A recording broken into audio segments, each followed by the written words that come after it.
베트남 부동산 투자 정말 미친 거 아니야 라는 생각이 들 정도로 또 절대 사지 마라 이런 내용에 대해서 제가 안내를 드렸는데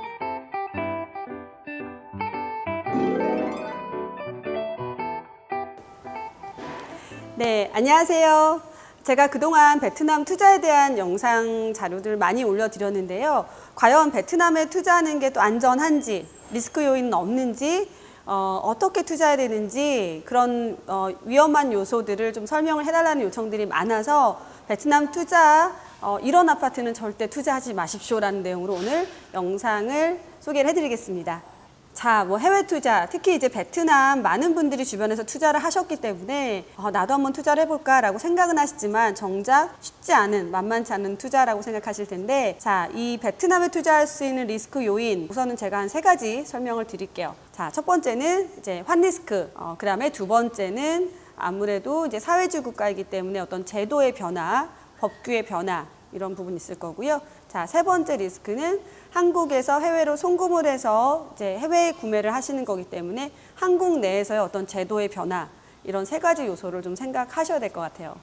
네, 첫 번째 리스크 요인, 이제 환리스크가 있는데요. 워낙 최근에는 또 달러 변동 환율이 컸고 해외 투자에 대한 이제 이 환율을 되게 고민을, 걱정을 많이 하시는데요. 워낙 해외 투자는 사실 장기적인 투자로 보셔야 되기 때문에 지금 단기의 환율의 변동이라든지 이런 것들은 너무 크게 걱정을 안 하셔도 될 거라고 생각을 합니다. 베트남 같은 경우에는 이제 국가에서 통화를 좀 조정하는 바스켓 컨트롤 국가이기 때문에 또 환율의 변동이 예상만큼 그렇게 크지는 않거든요. 단기적으로는 금액의 차이, 환율의 차이, 손실이 있을 수 있다고 생각이 되지만 장기적인 기준으로 봤을 때에는 물론 환급의 시점에 따라 다르겠지만 아주 크진 않다고, 투자에 있어서는 아주 큰 리스크는 아니라고 보여져요. 두 번째 리스크 요인은 어떤 사회주의 국가에 대한 제도의 변화를 생각을 해볼 수 있겠는데요. 사실 지금 2015년 7월에 이제 외국인 소유법이 개정이 되고 2016년 2월 달까지 실제적인 개정 시행령에 따라서 외국인 접수를 받고 있었음에도 불구하고 현재 시점에서는 지금 외국인 등기부 등본, 핑크북 접수가 좀 지연이 되어져 있는 상태입니다. 그래서 이런 부분에 대해서 많이 걱정을 하시는데요. 제가 많은 거래를 하면서 느끼는 부분은 오히려 지금 등기가 명확하게 나오지 않은 상태이기 때문에 외국인 거래를 제도적으로 제약을 할 수 있는 부분은 거의 없습니다. 그래서 단기 전매라든지 또는 미등기 전매라든지 이런 거래들이 쉽게 이루어지거든요. 사실상 외국인 등기가 확정이 되고 나서 외국인 등기에서 외국인이 거래를 했다라는 사례가 명확하게 나와 있지 않기 때문에 그때는 어떤 제도적인 제약이 오히려 있을 수도 있다라는 생각이 들어요. 실제적으로 저희가 많은 지금 전매 거래를 진행을 하지만 이 전매 거래를 진행할 때는 분양사의 재량에 의해서 계약 이전, 명의 이전 변경이 되기 때문에 그 절차 과정은 오히려 수월하다고 할 수가 있어요.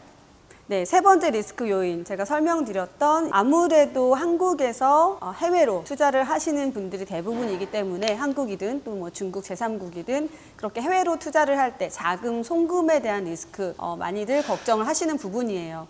실제적으로 최근에는 이제 베트남 정부에서도 외국인 통화를 조금 더 주목하고 관리를 하려고 하는 분위기입니다. 그래서 현지에서 이제 통장 개설도 좀 제한을 하고 있는 부분들이 있고요. 이런 부분은 사실은 한국에서 해외 투자를 하실 때 명확하게 취득 신고를 하시고 정식으로 해외 부동산 투자 등록을 하셨을 때는 크게 문제가 되는 부분은 아닙니다. 실제로 제가 많이 이제 받는 질문 중에 하나가 한국에서 투자를 해서 집을 구입한 사람들은 있는데 정작 그 집을 팔아서 돈을 다시 재송금 가지고 나간 캐시아웃한 사람은 없다더라, 이런 이제 소문들도 제가 많이 듣는 내용인데요. 제 어떤 경험상 실제 투자를 하셔서 매도를 하시고 자금을 한국으로 재송금 하신 케이스 사례들이 여러 건 있습니다. 그래서 정식으로 여기에서 취득하시고 나서 또 세금이라든지 이런 부분만 명확하게 지불을 하시고 나면 다시 가지고 나가는 부분도 현재까지는 문제가 없이 진행이 되고 있기 때문에 아주 크게 걱정은 하시지 않으셔도 될 것 같아요.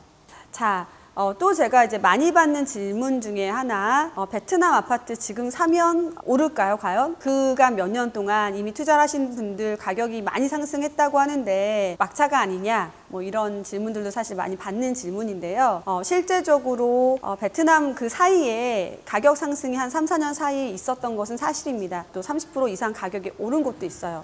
또는 지금 어떤 지역들은 공실도 상당히 많은 것도 사실입니다. 그래서 공실률이 높고 빈 아파트가 너무나 많다, 너무 많이 지었다, 공급 과잉이다, 이런 얘기들도 많이 하시는데, 지금 제가 실제 거래를 하면서 느끼는 부분은 지역에 따른 편차가 상당히 심하다. 이게 정확한 팩트인 것 같습니다. 실제적으로 제가 주로 거래를 하고 있는 1군과 2군 지역, 호치민의 1, 2군 지역을 기준으로 봤을 때에는 오히려 이런 전매 거래의 경우에 가격이 지금 무섭게 상승을 하고 있고, 현지인뿐만 아니라 지금 베트남 사람들의 수요와 어떤 공급의 차이에 의해서 지금 물건들이 가격이 급격하게 뛰고 있거든요. 저도 매일매일 놀랄 정도로 정말 미친 거 아니야? 라는 생각이 들 정도로 가격 상승도 빠르게 이루어지고 있습니다. 또 심지어는 물건이 없어서 거래가 대기를 하고 기다리고 있는 지역도 있고요. 또 반면에 일부 지역의 경우에는 분양 자체가 미분양에 속출을 하고 공실도 높은 것이 사실입니다. 그래서 실제 투자 대비 마이너스 피로 거래가 되고 있는 지역들도 있고, 그럼에도 불구하고 거래가 안 되는 지역도 분명히 있습니다.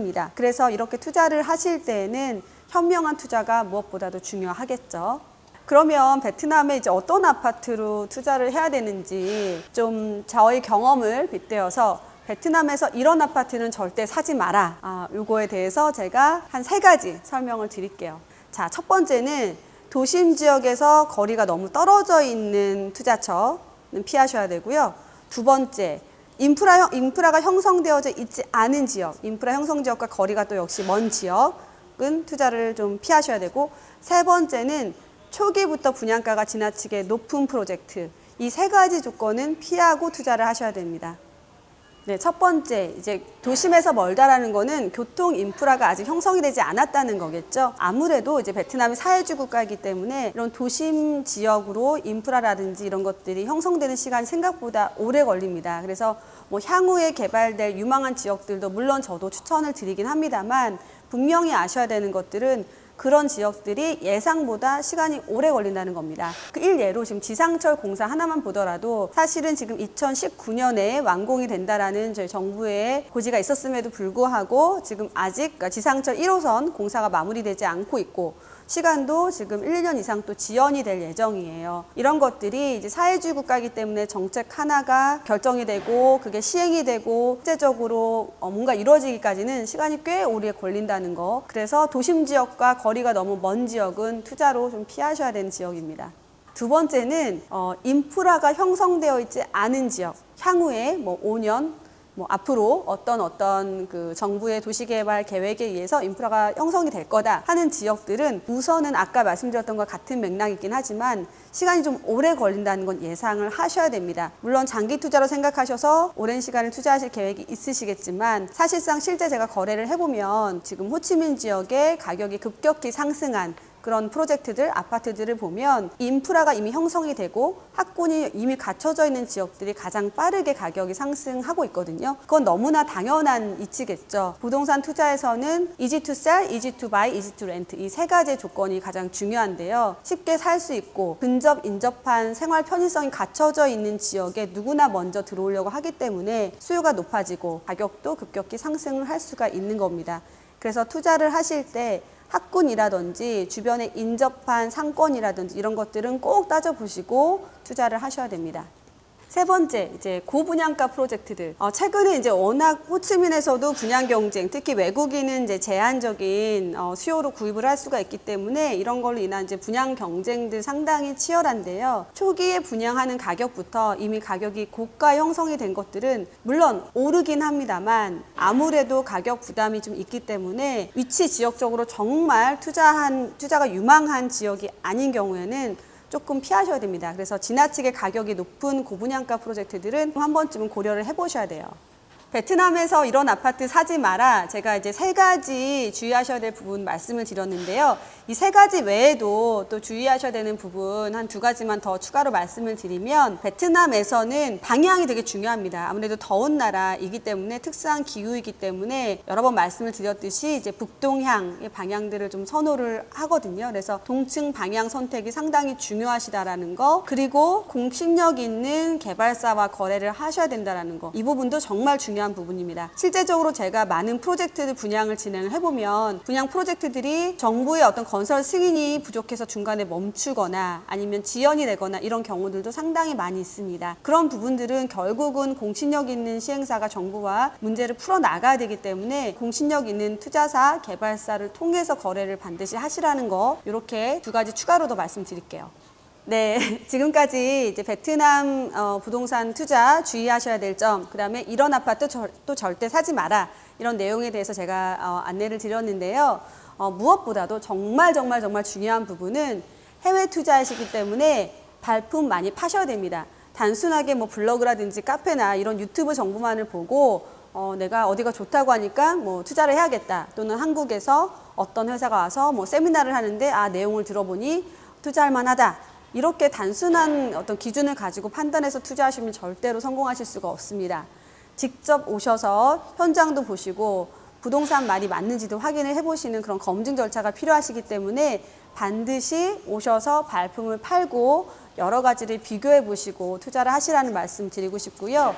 특히나 또 믿을 만한 회사를 통해서 거래를 해보시길 추천을 드립니다. 해외 투자이기 때문에 내가 매번 올 수 없잖아요. 그러면 믿을 만한 회사가 오랫동안 나의 자산을 충분히 관리해 줄 수 있는지, 신뢰가 갈 만한 어떤 그런 거래를 할 수 있는 업체인지, 이런 것들을 정말 중요하게 따져보시고 투자하시라는 마지막 팁까지 말씀을 드리겠습니다.